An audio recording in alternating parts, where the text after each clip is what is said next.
की हा जो कोणी सातवा आहे ना तो कृष्णांदळे आहे कुठे, असंच काय झालं हवामध्ये, कुठे गेला?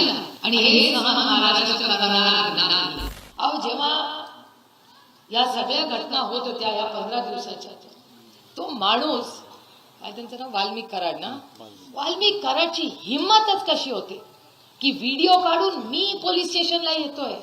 काय समजता तुम्हाला, कुणाच्या जीवावर ही मस्ती आहे?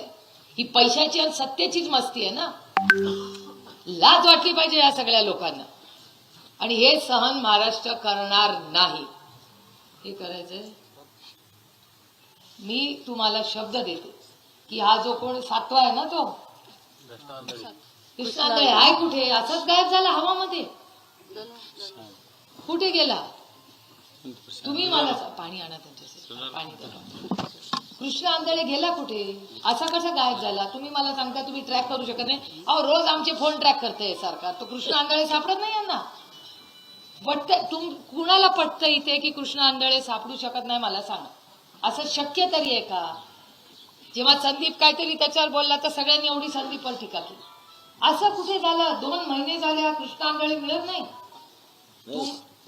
हा जे बोलला ते खरं बोलला, त्याचा मर्डर झाला खरं, त्याच्याकडे सर्वात गुप्त माहिती कृष्णा आंधळेकडे आहे. आणि मला कृष्णा आंधळेचा सीडीआर फोन पडला, कुठे गेला फोन? सीडीआर काढा तुम्ही. फोन असा जातो कुठे?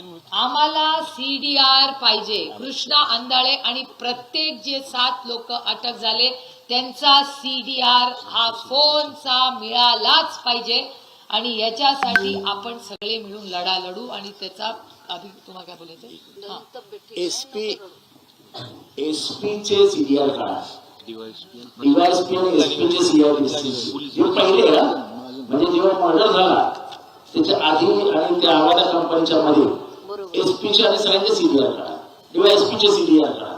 आणि ताईंनी ज्याचे हिंट दिली की प्रशासनानं, ताई तुम्हाला आठवत असेल की शीना बोरा नावाचं एक प्रकरण झालं होतं. आतापर्यंत महाराष्ट्रामध्ये जेवढी खून प्रकरणं झाली म्हणजे पब्लिक मध्ये गेली. पोलीस हे बघतं की 1 दिवसाआड पत्रकार परिषद घेऊन झालेली चौकशी महाराष्ट्रासमोर ठेवते. मग ह्या खून खटल्यामध्ये एकदाही पोलीस प्रशासनाने आजपर्यंत पत्रकार परिषद घेऊन ही अशी चौकशी झाली आहे का सांगितलं नाही? कारण का या सगळ्या गोष्टी त्यांना लपवून ठेवायच्या आहेत. आणि म्हणून मी परत तुमच्याकडे मागणी करतो की जी ज्युडिशियल इन्क्वायरी होणार आहे, तुम्ही जे म्हणालात ना की आपण त्याला न्याय देऊ, त्याला तो ज्याला मारला कोयता मारला, तो काय बोलत होता, तो फिल्म बघत होता, व्हिडिओ बघत होता, अटक कशी झाली, कोणाला अटक झाली, तर मागण्यावर त्याला कोयता मारला. ह्या सगळ्यांना जोपर्यंत ज्युडिशियल इन्क्वायरीच्या परव्ह्यू मध्ये घेत नाही, त्याच्या म्हणजे कक्षेत घेत नाही ज्युडिशियल इन्क्वायरीच्या, तर काहीच नाही मिळणार. लोकच तो रामकृष्ण बांगरची फॅमिली घाबरत होती माझ्याशी बोलायला. नाही नंतर बोलतो इतकी दहशत निर्माण करून ठेवली आहे. त्याच्यामुळे मला वाटतं ईडीचा केस राहिला, आपण जे मागणी केली आहे की ह्या देशामध्ये खंडणी हा मोठा गुन्हा आहे. मनमोहन सिंग साहेब काँग्रेसचं जेव्हा सरकार होतं ना, तेव्हा त्या काळामध्ये ईडी, आता ईडी तर सगळ्यांनाच माहिती आहे, पोराला ईडी माहिती आहे राज्यात आता.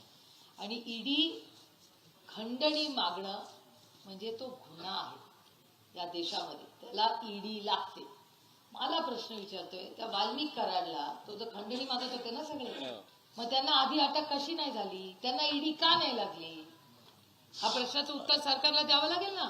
कधी तुम्ही म्हणलं जून महिन्यात पहिला मागितलं ना खंडणी, मे महिन्यात खंडणी मागली. जर मे महिन्यात पहिल्यांदा खंडणी मागली तर त्या काळातच मे महिन्यामध्येच त्यांना लागायला पाहिजे होतं ईडी आणि सीबीआयची. का नाही लागली तेव्हा?